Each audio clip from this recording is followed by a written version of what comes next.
everybody, it's Angelo with Angelo's Workbench with my next project. I had to zoom way out for this one, the giant 1/16 scale 1973 Dodge Charger driven by, of course, Richard Petty. 12 3/4 in length and loads of details. Now, I've already been through all the parts and I have de-sprued them and sanded them already and put them in a Ziploc bag because I was away from home. So I have the tires here are pre-white lettered, which is nice. And you get hoses and wires. The instructions are in great detail, even down to cylinder firing order, making sure that you have the wires correct, which is not something that I ordinarily do or worry about. But for this build, I will, simply because they gave me the information. And there's what the chrome sprue looks like. And the body is just huge, right? It is big. 12 3/4 inches long, as the box said. And then we have glass, which is huge and actually looks really good. I was concerned because obviously it's glass, right? And it's huge and it's in the box, and but it looks really good. Also here, if you'll notice, there is a glass valve cover.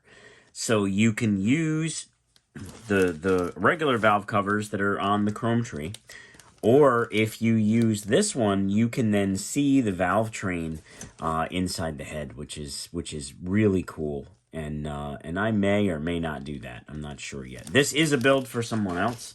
I bought this kit for my uncle as a gift, he lives out in Arizona, and he is a huge Richard Petty fan.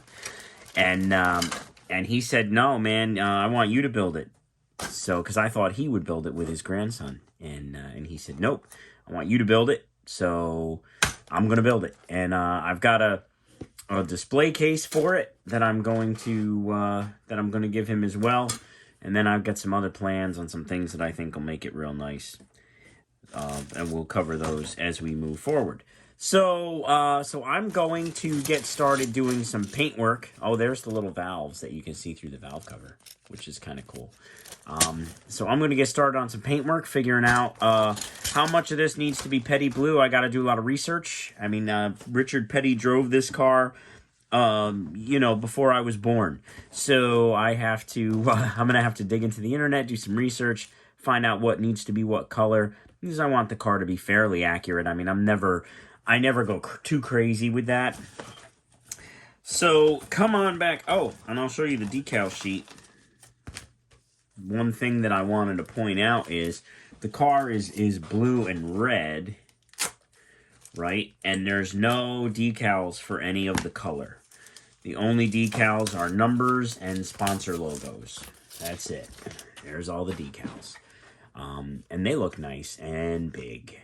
So that'll be good. I'll try and get those on there and then clear coat over them, get them all nice and sealed in so they look nice. Yeah, I'm going to have to mask and paint the red, and there is a small white stripe between the red and the blue. That's all going to have to be masked and painted, and I will show you how I do at it when I come back. Okay, an update on the Richard Petty 1/16 car. Boy, this thing is big. It takes up the whole workbench. I have all of the parts de-sprued and ready to be painted, and I'm in the process of actually just getting started on painting. I'm going to paint all the silver ones, and I'm going to get to work on that. Now, I have the body painted and cleared and am applying decals. I did the decals on the hood. The clear is not quite all the way cured yet. So I'm going to hold off on putting any more decals on for now. I'm going to give the clear another little while to cure. But you can see here it is got one coat of clear. Then I'm going to decal, let the decals cure fully, and then 2 more coats of clear, then a wet sand and a polish, and she should look good. But this is the pattern from box art that I've come up with. Close enough.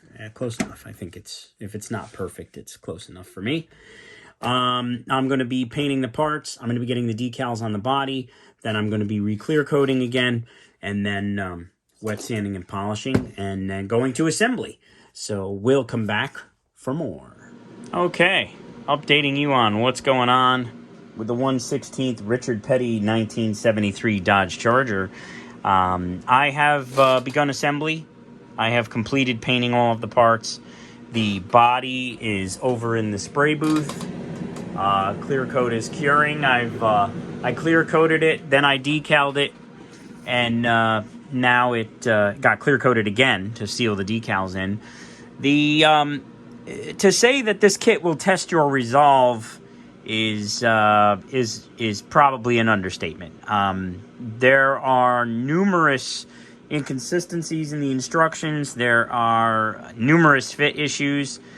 I mean, it's an old MPC kit, and you know, being 1/16 scale, I think that the problems are just bigger. It's 1/16 scale problems as opposed to 1/25 scale problems.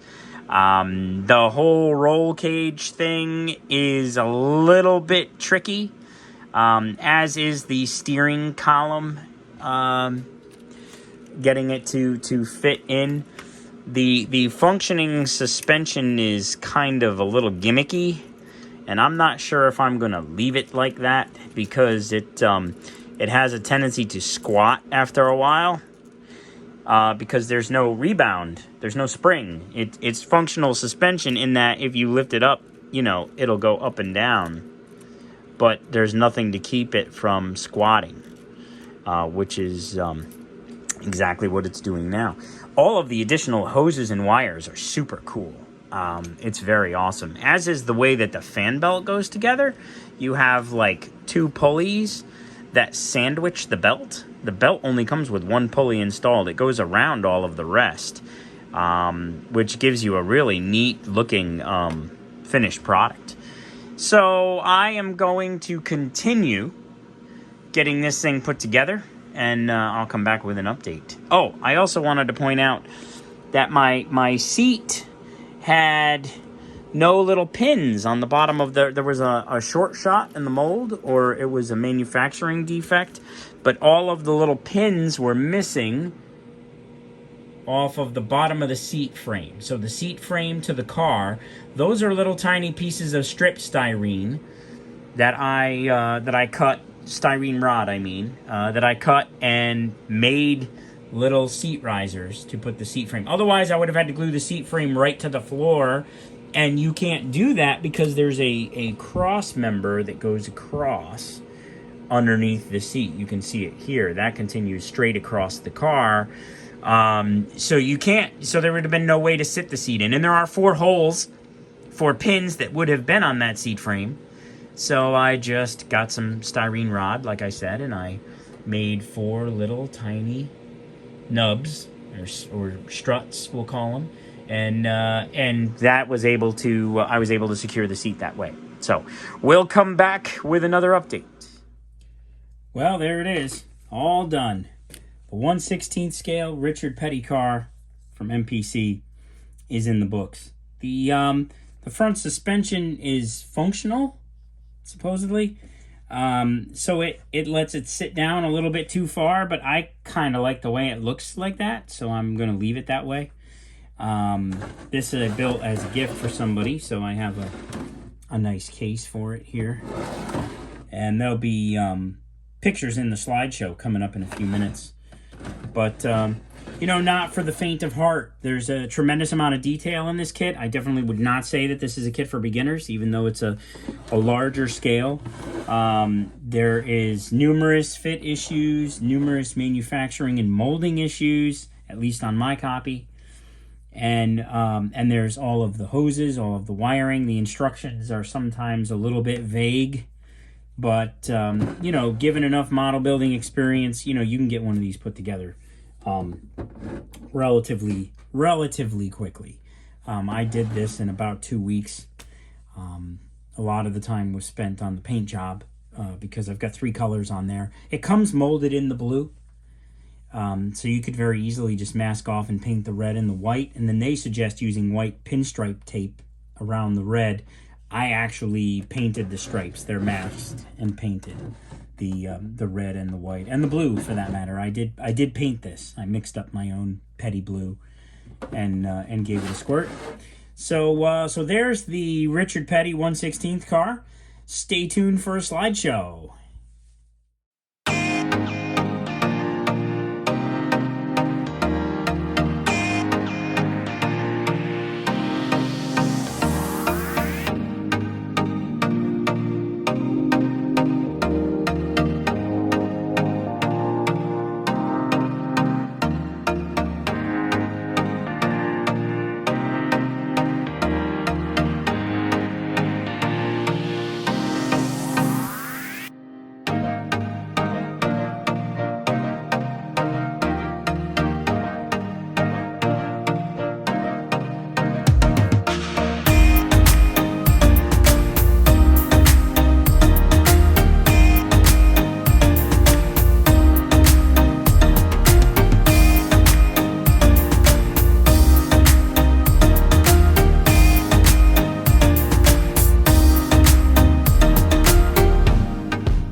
Thanks for tuning into Angelo's Workbench and following along on the MPC 1/16 scale 1973 Dodge Charger driven by Richard Petty. What a fantastic kit with all that extra detail. Go ahead and click that like and subscribe button if you haven't already, and don't forget to hit the bell so you get notified of my new updates. Comments and questions always welcome. Stay tuned for more.